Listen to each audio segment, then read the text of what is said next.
Alors qu'elle vient d'être choisie pour être la nouvelle marraine de la patrouille de France, Anne-Claire Coudray a accordé une interview à Gala. La journaliste y a évoqué sa vie de famille et notamment le rituel qu'elle a mis en place avec son mari Nicolas Vix. Elle est la figure des journaux du week-end sur TF1. Depuis 2015, Anne-Claire Coudray est à la présentation du 20h de la première chaîne du vendredi soir au dimanche soir. En parallèle, elle anime des rendez-vous ponctuels liés à la politique ou encore au sport. Cette année, elle a par ailleurs été désignée pour être la marraine de la patrouille de France. Alors forcément, son emploi du temps est bien chargé.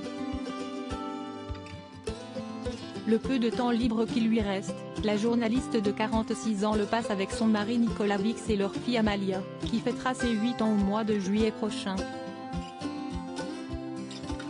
Ma vie sociale n'est pas très nourrie, reconnaît-elle d'ailleurs dans les pages du nouveau numéro de Gala, paru ce jeudi 8 juin 2023. Elle privilégie donc son enrichissement culturel. Les spectacles et les musées, ce sont les évasions les plus faciles à s'octroyer, a-t-elle ajouté. Un intérêt qu'elle partage tout particulièrement avec son homme d'affaires d'époux. Ensemble, ils ont justement mis en place un rituel chaque lundi de la semaine. On adore se faire une expo et un déjeuner avant la sortie de l'école de notre fille, a-t-elle révélé à nos confrères.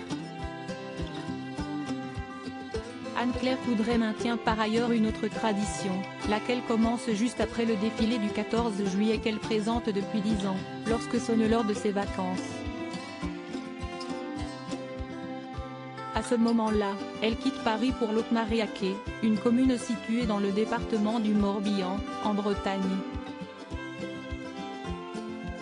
Si est-il laquelle a grandi et où elle retrouve Jeanne, sa grand-mère de 95 ans et Jean et Michel, ses parents. Il s'agit véritablement d'un havre de paix pour la journaliste, où on ne se prend pas pour qui on n'est pas, estime-t-elle. Et pour elle de détailler son programme habituel, je profite de mes parents, de la plage, je regarde jouer Amalia avec ses cousins là où j'ai moi-même passé des heures à faire des colliers de coquillages, des cabanes dans les arbres, à me cacher dans les mégalithes. Et puis je me suis mise à courir chaque matin parce que ça m'énervait que mon mari, qui n'est pas du coin, m'explique à quel point les levées du soleil sur le golfe du Morbihan sont magnifiques. Un programme qu'elle suivra assurément encore une fois d'ici un petit mois.